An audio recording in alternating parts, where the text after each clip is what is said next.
Thank you for joining me, Jamie. Thank you for having me. No, it's been a pleasure. I've known you for 2, 3 years now. Yes, but it's at least 3, I'd say. Many Yeah. different, not quite, because I've only been here for 3 years in December. Oh, how did that feel longer? I I'm know. trying to think of the networking days when we first met. Feels like a lifetime. I know. Yeah, Someone said in the a other good way. day. Yeah, they were like, "Oh, Tish, I've known you for 7 years," and I was like, "Well, I've only been with the company for less than 3, so Wow. I don't know how that works." Yeah.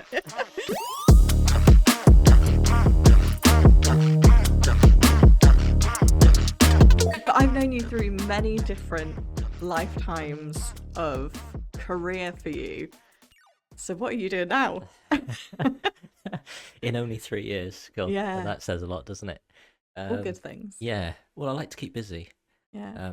I like to change things up a little. So Mm. right now I am just recovering from a little bit of downtime. So I've spent the last year working with the Gloucestershire Deaf Association, Nice.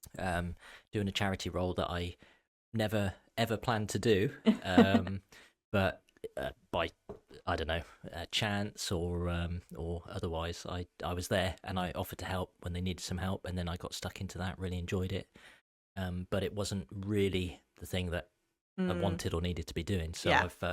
I've stepped back from that role in August, took some time to recover, Mhm. and now I'm going back to where I was about a year ago, just over a year ago, which was coaching. Nice. So that's the plan. I'm in that rebuild, redesign, Yeah. refocus mode, whatever that is, where I'm just Yeah. trying to figure out what that, some of the learning from the last 12 months, Mm. and then bringing that in now, and it's kind of like, okay, this feels right. What does that look like?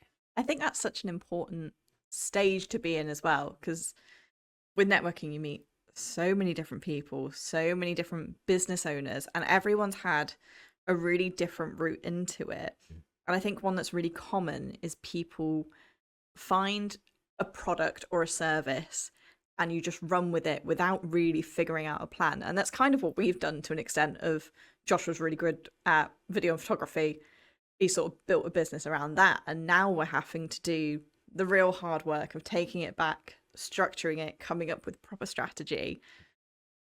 It's kind of amazing that you've got that space to go, right, let's do that real hard work first, Yep. because then you've got a real clarity going forward.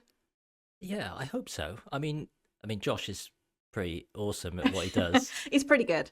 But He's pretty good. I would argue, from getting to know you guys a little bit, there's obviously a lot of passion and purpose there Yeah. in it as well. So it just so happens to be good at it. It's built a business around it, but Yes. it's also kind of very purpose driven, or it feels very purpose driven from the outside. Yeah, it's very passion driven. I would definitely say, like, we really care about what we do, and that kind of then puts us in a position of, if we were trying to figure out our why as a business. This was a couple of years ago. Yeah.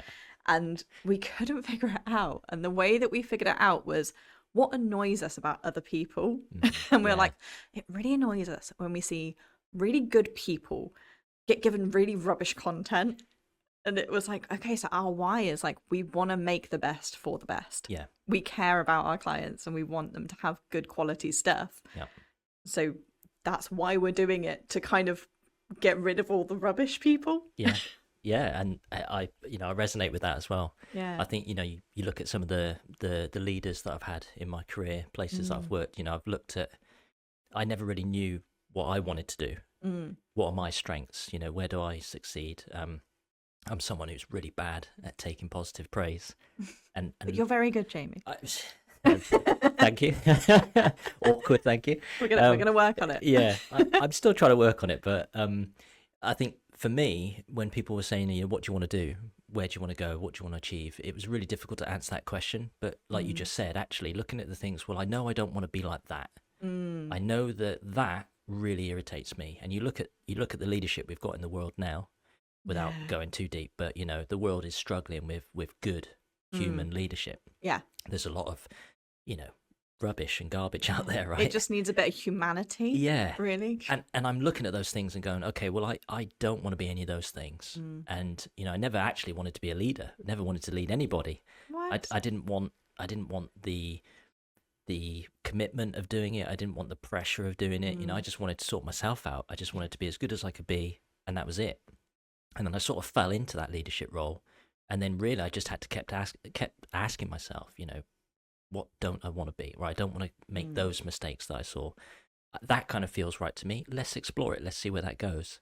And I think from the years of doing that, I started to find out the bits that I was good at, or I felt really comfortable with, or that felt really connected to me. And then from that, I've always known I wanted to help people. And it was just kind of, well, actually, I've been through these experiences. I've done this. I really love that. I've loved how that felt. And if I could help people go through that same process, but without all of the baggage and the pain and the suffering, that feels like a really great way to spend my time. So it felt quite purposeful, but also, lent into some of that passion that I've got about just doing something good in the world. I love that. I think something that, it's so funny to me that you don't think that you would have been a natural leader. Because to me, I've had, bosses over the years that you look at and go, you should not be managing people because you only are thinking of yourself. I think the best leaders are very self-aware and knowing what you're good at and what you're not good at, and being able to delegate and saying, this is my business. I'm not going to know every single aspect about that and every single little intricate detail, because you can't be a master of everything. But I'm going to get people in who are great at that. But that just feels very natural for you because you are very self-aware, almost like self-critical in a sense. Oh, yeah. It's a double-edged sword. You hit the nail on the head there, yeah. Yeah. I feel like you need an element of being self-critical to be able to be self-aware. Yeah, I think, I can only talk for my experience, but, it's lovely to hear people say such kind comments about me and particularly about my leadership. I've just left the charity now and I've had some absolutely beautiful messages from the team that I've managed about the impact that I've been able to have on them, which, I do allow myself to kind of at least acknowledge it. I might not be very good at accepting it, but yeah, I think that humility there, my father always told me growing up is that, you don't let that stuff go to your head. There's always more to do. Probably too much on the critical side, like you said. Yes. And I guess, 42 years nearly, I still haven't managed to get rid of that critical thinking piece to the point where I can accept it. But I am very aware of my weaknesses. I just want to keep improving those. And as you say, it makes sense. It's logical to me. If you're not a builder, don't try to build something. No. Get someone in that can do it. If you don't know about marketing and podcasts, go and talk to someone that does. Why? Yes, it could be fun trying those things out, but if you're trying to, run an organization from it, if you're running, especially if it's a really critical service-driven or like a charity or something like that, stop putting that pain on you and on your staff and on everybody else. Get someone in if you can, or hire the right people with the right skills that can, make it a really super performing team. And if you've got the right culture around that, everybody thrives. And it's like, as you say, it's not about one person. It should never be about one person. Yeah. It should be about the collective, impact that you're trying to have. I think it's because I remember I really struggled in school. I was always really, really good at things. And so it was really hard for me to say, I don't get this. I don't understand. And then that kind of translates. So I just kind of made it up as I went along and somehow ended up with really good grades.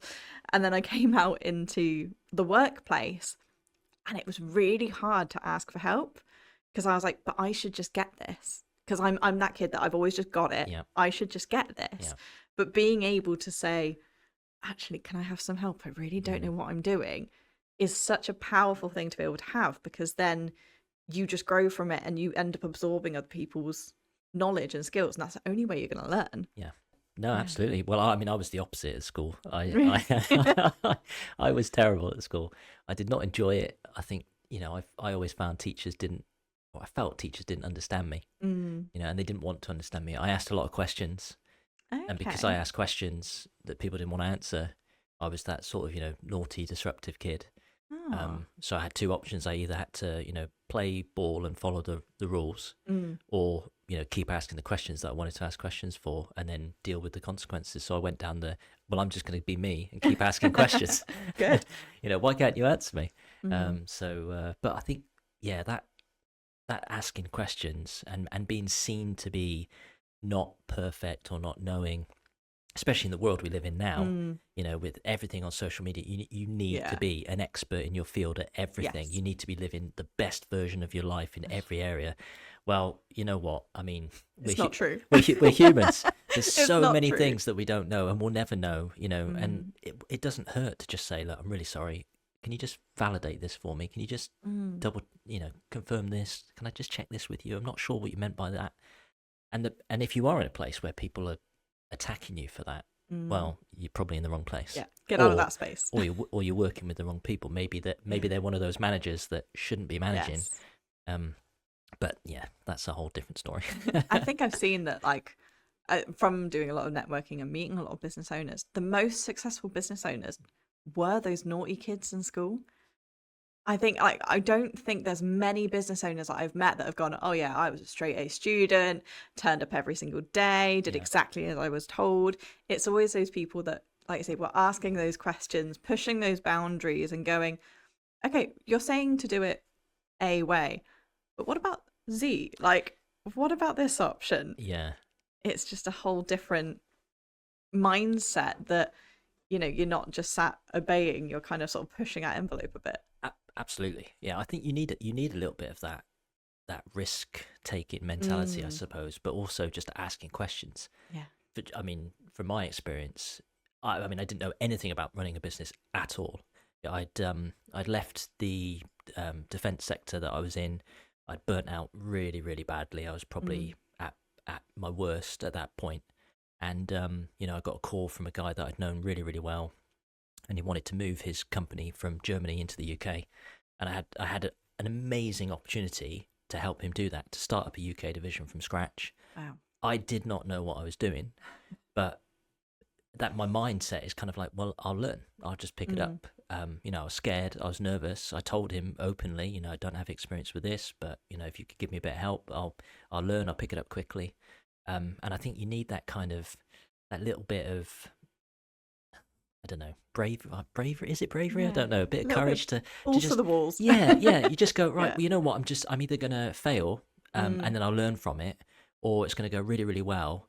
But either way, I've got nothing to lose. Just give it a go. And if you think a little bit differently, that's when you start to, challenge the status quo. You look at the businesses, like we said a minute ago, that why are they doing that? Why are they treating people like that? Well, I think it should be done differently. Well, okay. Well, what does that look like? How would you do it? Yeah. If I were to go and do it, what would you do differently?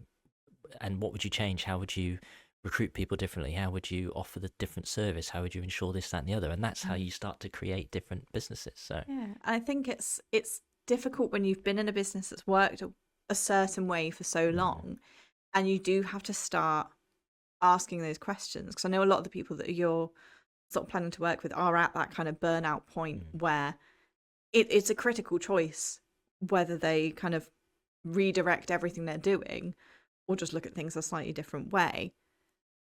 So it does get to a point where it's crucial, and that's when people like you step in to ask those questions. Yes. Yeah. Well, the startup phase is, it's just a wonderful experience. Typically, you come in, you've got that mentality where you ask questions, you don't want to follow the status quo, and you start building something and it feels great.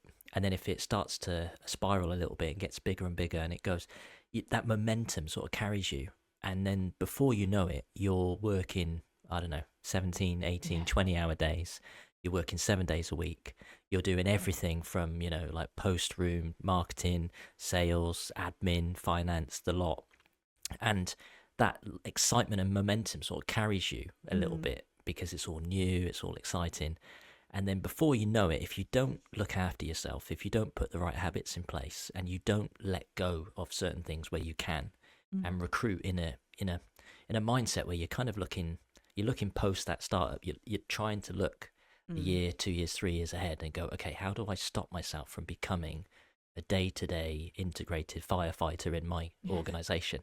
Because you love the experience of starting up and you want to carry that on, but you can't if you're stuck in the business burning out. And then that excitement and fun and love turns to resentment and hate and burnout, and it's so easy to go from that high to that low as well. Before you know it, you sort of like wake up one day and you thought, God, where's that last year gone?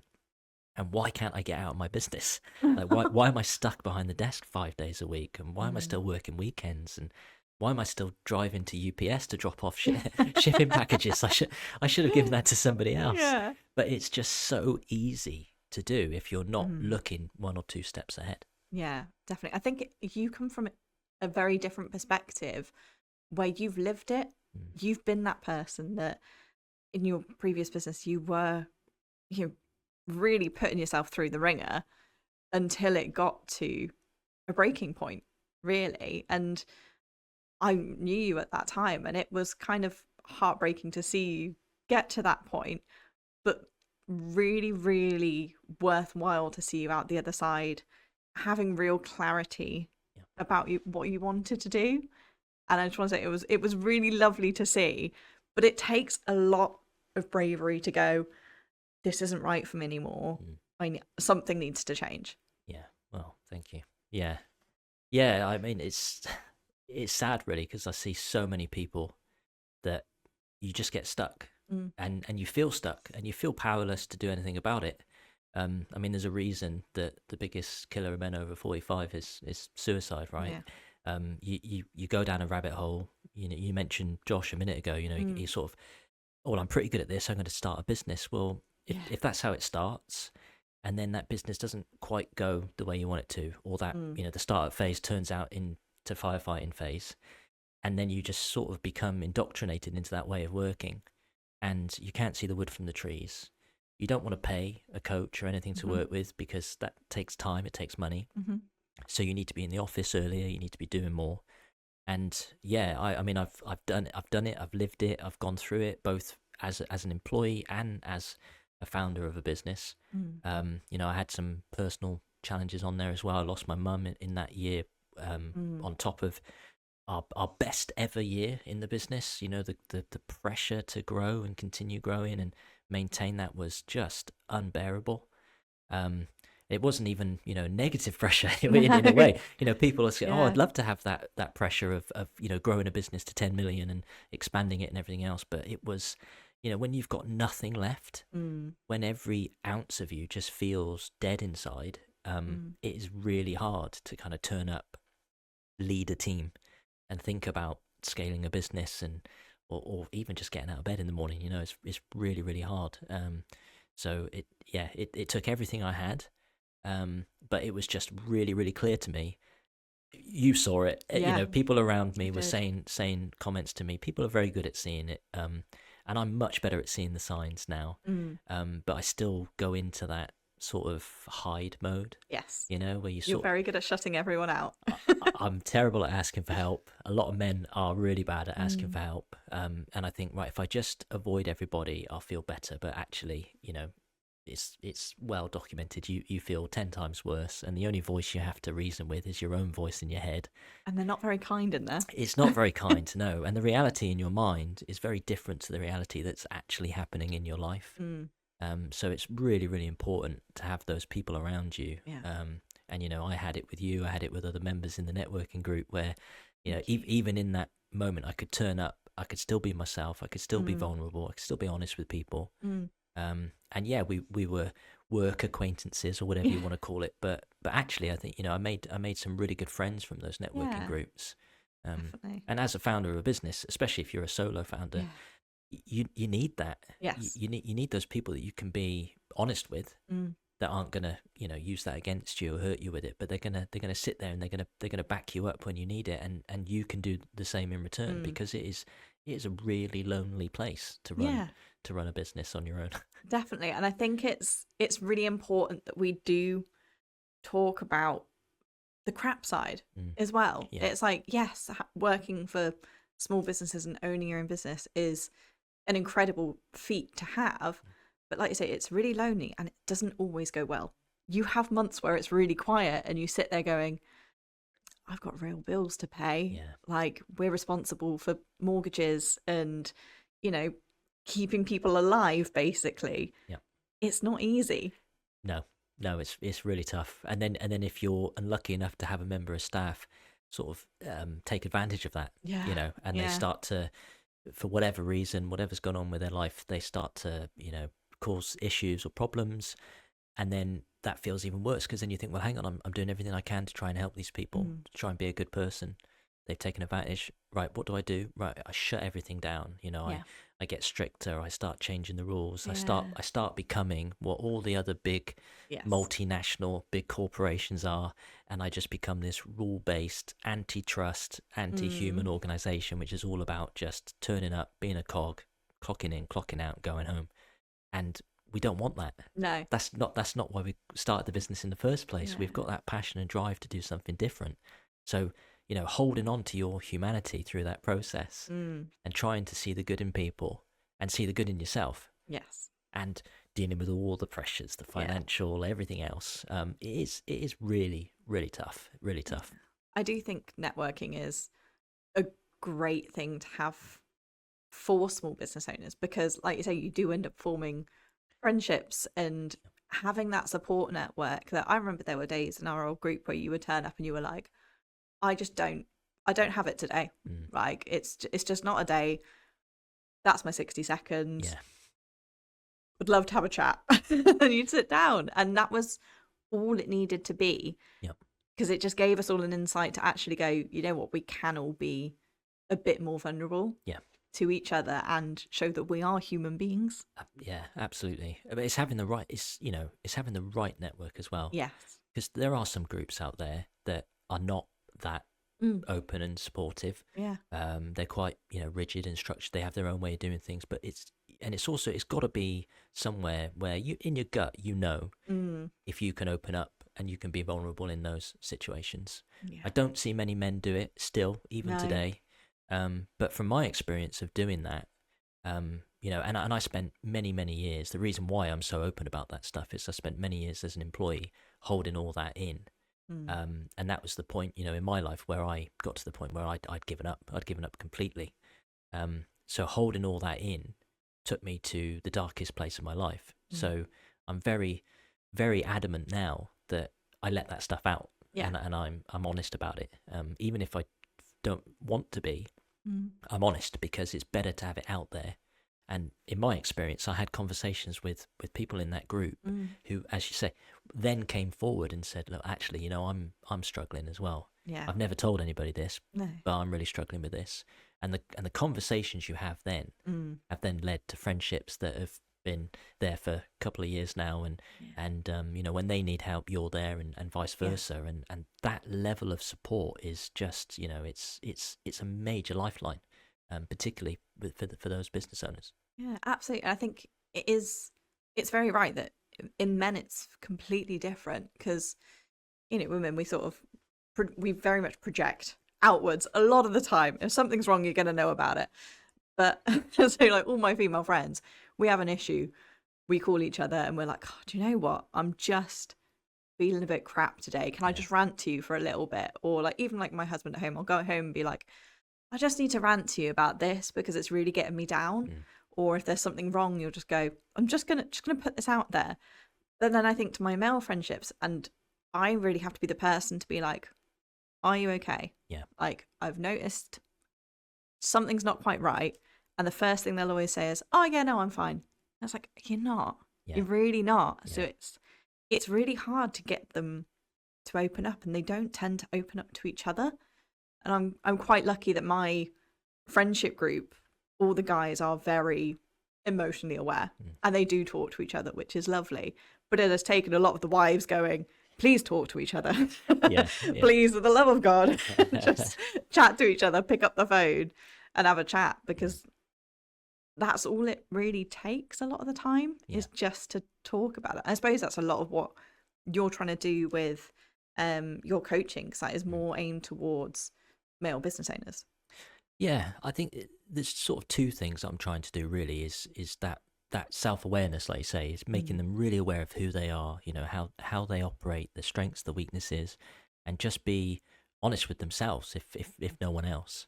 But I think if you're connected with who you are, what you do, what you want to do, you can be vulnerable when you need to be, then you've got a much better chance of being successful in whatever you do in life, your personal life, business, because if you know what makes you work and what makes you fail, you've got much better chance of being in control of it.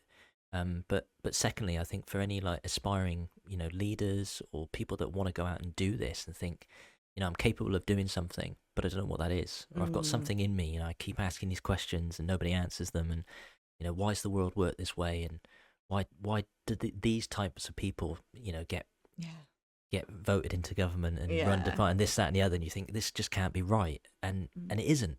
But part of putting yourself out there is you've got to be vulnerable with yourself first.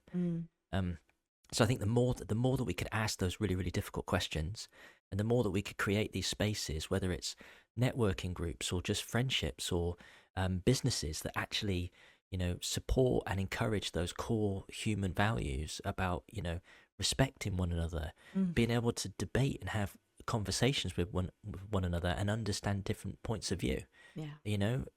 Why does it have to be right and wrong and black and white? Why does it have to be so strict and so driven on emotion and like anger and hate? We're so much better together. And I think if we can love ourselves, that's like the first journey. And then we can start to sort of like love each other. And in a networking group, I know it sounds, it's very businessy, but that's just being in the space where you can walk in the room and you don't feel like you have to put on a mask. You don't feel like you just have to go, oh, well, I need to say this today, or I need to act this certain way, or I need to look like this or sound like that. You're in the wrong space. If you're having those conversations with yourself, and I know what it's like to wear that mask. I wore it for many, many years. And it, I say it took me to the darkest place of my life because I was trying to be someone I'm not. Lean into those emotions. There are networking groups out there for everybody. There are social groups, social settings, charities, all sorts of things out there. And there are people out there. If you've got friends, family, loved ones, whatever, people in your life that are making you feel that way, have a conversation. I'm not saying you have to, get rid of everything straight, but just have the conversation. Have it with yourself. Why do I feel like this every time I meet with this person? Why do I feel like 10 times worse? Or why do I feel 10 times better? Well, what is it about them? What is that energy? You know what? I love coming into Middlebrook. Every time I come here, there's smiles, there's laughter. We have a conversation about gaming. Oh, yeah. We have a conversation about life. And, the energy that you leave with, it's kind of like, I've just been out having fun with friends. And, lean into that and lean away for the things that make you feel differently. Absolutely. I was at a course yesterday for Help to Grow. I just started doing that, which is really exciting. And we were having a conversation about what makes your business stand out from other people's. And I was like, I've done that experiment where you call around all your customers and go, hi, why do you like me? And it's horrible. It feels so self-indulgent. But the thing that came up time and time again was who we are as people, and we knew what they wanted better than they knew it. And we were like, okay, so knowing the market and knowing what we're doing, experience, that's great. But I never want our USP to be who we are as people. And I was saying that to the lecturer, and I was like, that just feels really wishy-washy and like unattainable. And he was like, well, no, that's culture. If you have that culture in your business, that's who you are. That people buy from people. And if you can't protect that, that's going to become an issue. So you need to really work hard on your culture as your business grows to make sure that that is, unblemishable. That needs to stay. And we're really lucky that, myself, Josh and Jack, we are friends first, colleagues second, which most, HR people will be like, that's a terrible idea. But it works really well for us. It worked really well for our clients. Like you say, like, I remember when you rang us up to do some photography for you, and I remember you saying on the phone, you were like, I don't care what the price is, I just want to work with you. And I was like, okay, Jamie, I'm still going to tell you what the price is. But it does make such a difference when the people that you're working with just give you good energy. And it's the same for us when we're choosing suppliers, coaches, whoever we're chatting to. If there's not a real, I hate the word synergy, but if there's not a synergy in values, that there's no real point in working together, because you're just going to clash. And if you come out at the end of the day not feeling good, Mm. what's the point? Yeah, absolutely. I mean, yeah, completely agree. I'm very honest. I only work with people I want to work with. Mm. It's probably been the biggest lesson out of all of this is, I want to be surrounded by good people, people Yeah. that I like, people that I enjoy spending time with, that are good at what they do, that just, get me and I get them. I sort of joke and say, "Oh, don't care what the price is, I'm going to work with you anyway." But there's part of me that's like, well, actually, yeah, I only want to work with you. Yeah. Because I've worked with those really awful companies that say, "Oh, it's who we are, and we've got a great culture, and we're Yeah. honest and open, and blah blah blah blah blah," and then you have a phone call with them, and someone says, "Oh yeah, I'll take responsibility for that, Jamie. I'll come back to you," blah, and you never get a response. Yeah. And their values are written there, and they look great, and they sound great, but in how they actually turn up every day, the two couldn't be further from each other. And it's how you actually follow through on those commitments and do what you say you do.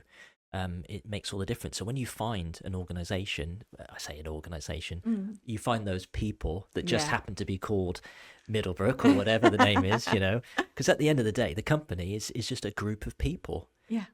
So if you've got really wonderful people and you can really harness that culture, so it's all about the right people, the right values, the company grows and thrives.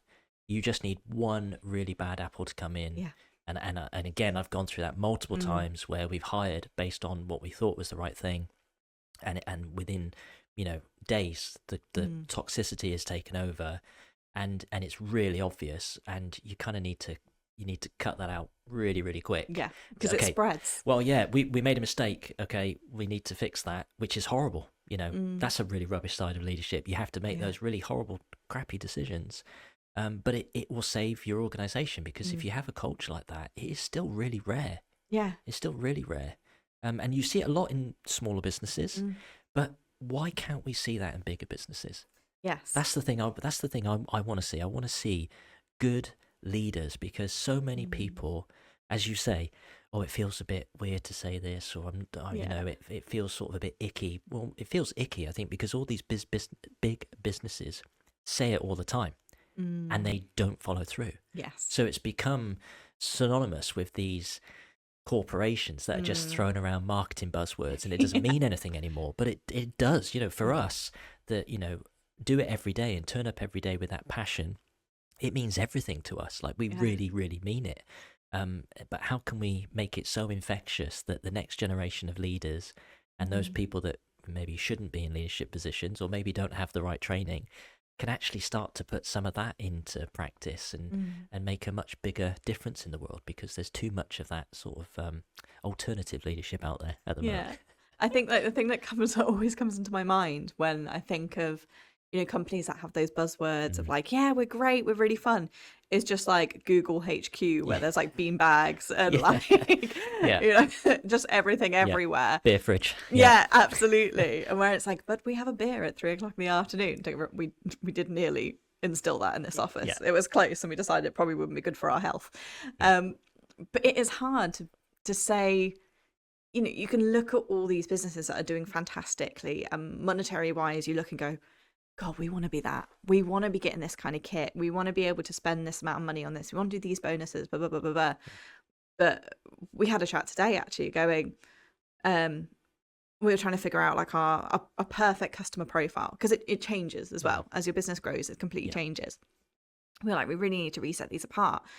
And Josh was saying, oh, well, but the businesses that we want to work with, the size of businesses we want to work with, are they going to have these values? And I was like, well, if they don't have these values, are they the people we want to work with? Yeah. I think they're out there.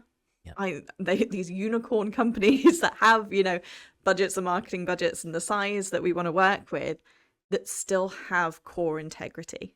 And I think that's so important, that we don't get kind of blindsided by money. Yeah.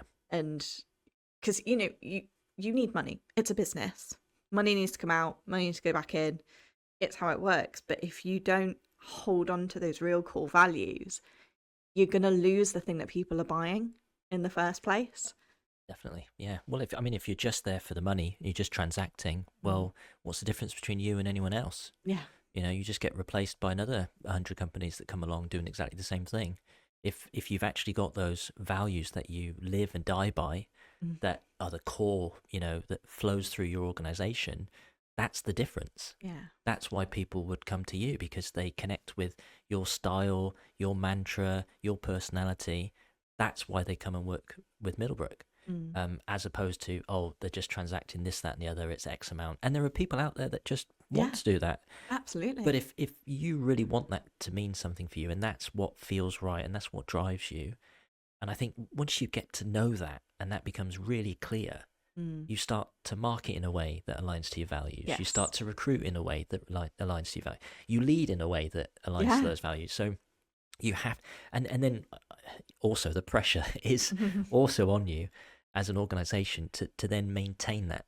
Yeah. Because it's not just, we've seen the companies do it. We paint some lovely buzzwords on the wall.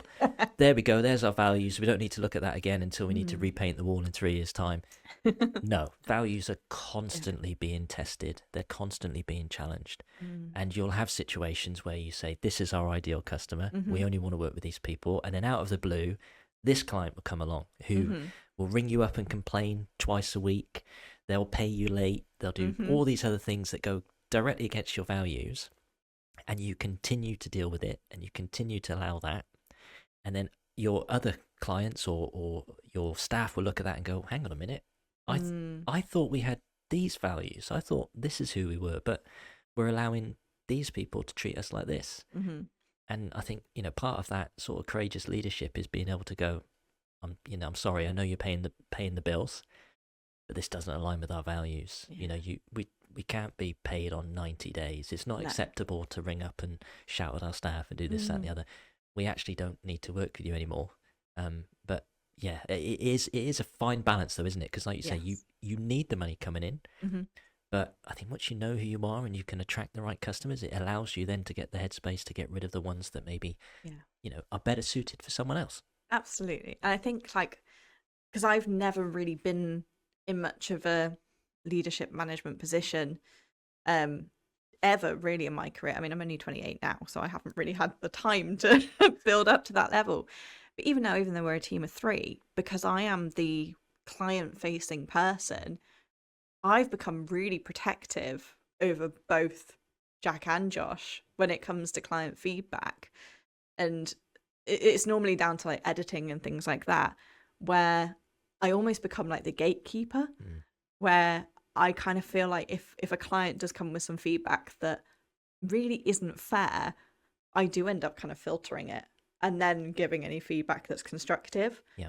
And I feel like that's part of the responsibility to keep the culture, is to be, this is my responsibility to deal with this. Yeah. But you want the clients that you don't have to do that. You can have open communication throughout entirely. Yeah. But it's a work in progress. It takes a lot of time. Yeah. I mean, everything you're saying, I could talk to you for hours. Yeah, I feel like we could. Yeah, you're triggering all these things now. I mean, the last year with the charity, I walked into a charity that was in a difficult situation. Culturally, there was some toxic behaviours and some challenges there. And for a long time, it's top down. You do as you're told. No one had the space to be able to take personal responsibility. And I think what you see in those organizations that live with that culture first, and they're very value purpose driven, is people feel not just empowered, but they are empowered, they're trusted, they're given the opportunity to actually go, I really love this job. I know I might not be a manager in name or whatever this title is, but actually I can contribute more by doing this, or I can support the values of the organization by doing X, Y, and Z. And it just becomes something you do because the organization, i.e. the people that run the organization, actually demonstrate to you day in, day out that they're living to their values. They respect you, they care for you, they look after you. I'm not saying it has to be one big family. You don't need to hold Oh God, hands no. and sing together or whatever. Such a red flag when they're Yeah. like, we're such a family. And you're Yeah. like, oh God, families don't get on always. No, but trust people, empower them, give them the opportunity to step up and lead. Not everyone's a leader, and that's fine. People have different roles they play in life, but give them the opportunity to grow and find where they can be their best selves in your organization. And if you do that with people, you get the best out of them. And if you get the best out of your people, guess what? You get the best out of the organization. It is a win-win. And I really, really believe that. So many organizations out there, it's about, profit line first. We give you the bare minimum. We expect more and more from you. And I just, you see it all over the place, and it makes me furious because there's just no need for it anymore. No. I There's- think like the main thing is everybody wants a purpose and everybody wants something to be proud of. Yeah. And if you don't give them a chance to do that, they're just going to fight back. Exactly. Yeah. It's not going to go well. And I mean, how many of us have been through a career where we had an opportunity to, push ourselves and challenge ourselves? Many of the jobs I took as a youngster, it was very much like you come in, you clock in, you do this, you go home. But I've always been that person that's challenged everything. And I always wanted to do more. I always wanted to know how things worked. I was never going to be a good employee because I don't like just coming in, being told to do something and that's it. I want to achieve more. I want to push the boundaries. I want to see what can be done. Having the opportunity to then lead organizations in that way was phenomenal. I never thought I'd ever do it. And now, I see these people with those same the same excitement, and they think, oh, I wonder what I could do with this. I wonder if I do that. And then they look at themselves and they think, oh, but I'd never be a good leader because X, Y, and Z on Twitter or whatever. They'll look at them. I'm never going to do this. I'd say to you, well, you absolutely can. Hold into that. Work with someone that can get the best out of you. I invested in a coach, which I honestly thought when I contacted her and I had the price, I thought, wow, okay, that's a lot of money. Really, can I do this? What am I going to get from this? And I sort of felt really, really uncomfortable, as in like quite scared at what could happen. And I decided to go all in, and it changed my life. Absolutely changed my life. Indoloy came out of that, started the company, had the best 4 years or 3 and a bit before my mum got ill. And had the best experience of my life. And had I not have had someone that just gave me that little bit of a kick and a push in the right place, I never would have thought I could do it. But it doesn't have to be a coach. You don't have to pay money for these things, like we said earlier on. Just surround yourself with good people. Yeah. You turn up to a networking event, you got 2 or 3 other people in there, whether they're, aspiring leaders in a business or they're business owners. You feed off of that positivity. You feed off some of the negativity as well. When they go through their challenges, you start to learn, oh, right, I'll be aware of that. Or maybe you could learn from that. And each of those experiences help you gain a little bit of, excitement, a little bit of encouragement. And it gets you closer to pushing yourself into that like, out of that comfort zone. And I think the more you feel uneasy and awkward and a little bit scared, you're in the right place. Yeah. If it feels easy, you're doing it wrong. Get out. Yeah, exactly. So, talking of pushing yourself, what is next for Jamie Sleigh? Oh, that's a great question. Oh, how honest do I go?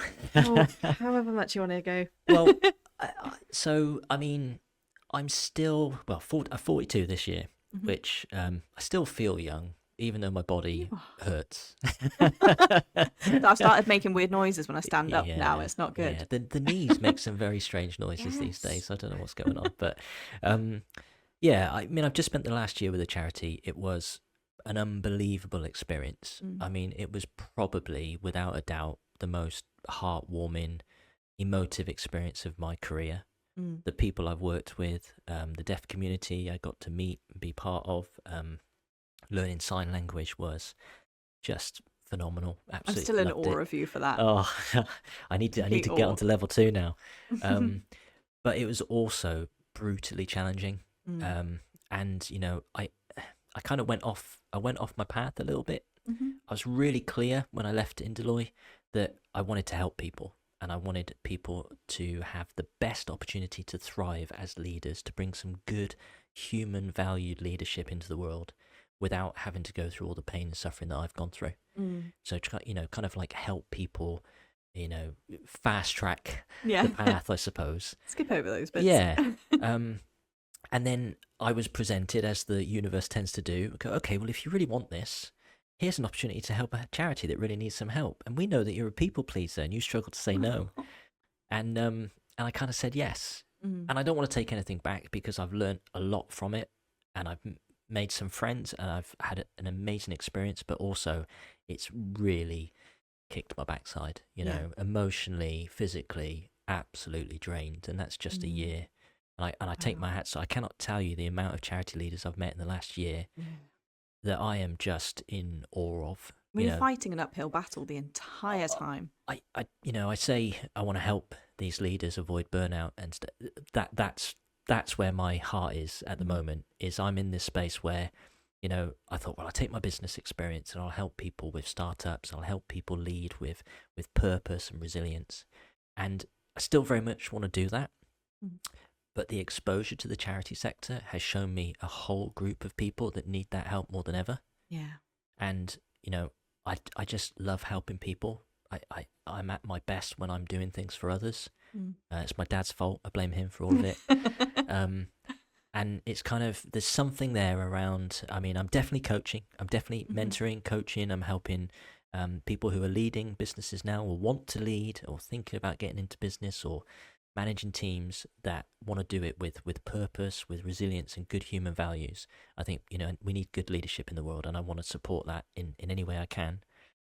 But there's something there around the charity sector, and just helping around some good, strong business governance, some cultural support, some coaching, particularly around those charity leaders. Some of these leaders are resorting to leaning on their boards, and some of these boards are volunteers with little to no experience. They're doing their best, they care, but there's very little business support there with people that have been there and done it. And I think there needs to be a little bit more of that kind of shared experience and knowledge and support. Might not be able to fix everything, but if it takes 2 or 3 things off your plate when you're spinning like 60, 70 plates, that makes a huge difference. That might be the difference between you being here in a year's time or not. So that's I guess where I'm going. I'm not sure if I answered that question, but I'm just putting a couple of bits together to really solidify that new role. I think it's really exciting. I do. I think so. I'm a little bit nervous. I've taken a little bit of a knock from leaving the charity. I feel there's the critical part of me that feels very much like I've failed. There were things that I wanted to achieve. I had goals and aspirations, but the reality was I was physically, mentally exhausted. And I know those signs really, really clearly. Yeah. And I had to step back. So I stepped back from it, which me stepping back kind of feels like a failure in a way. I don't think you failed. But I'm trying to remind myself of the positive impact that I've made to the people. And that's what it's all about, really. That's when I left in Deloitte, when I sold the business, I said I want to help people. Well, I've done that. Yeah. Yes, I might not have hit some of the SLAs that I wanted to hit from a business perspective, but I can honestly put my hand on heart and say that I've helped each and every person that I've worked with in that organization, and it was a privilege to do it. But now I just kind of want to get out of that team manager leader role. I do not want to be running companies. No. I knew that when I sold my company. Yes. I want to be helping those leaders that feel the same way I felt. And help them navigate some of those challenges so that they get the best out of themselves, and not just for the business, but at the end of the day, we're human beings living our lives. We've got friends, we've got families, we've got goals, aspirations, we've got things we want to achieve in the world. What's the most important to us? Yeah. And it's not always the business. No. The business should look after itself. It should run. It should complement the life we want to live. It shouldn't be our lives. Yeah. So there's something there around finding that balance and helping people along the way. I'm going to use your own words against you, Jamie. If you feel like you are uncomfortable and nervous, absolutely, you're probably in the right place. Yeah. And I look really forward to seeing what comes out of it.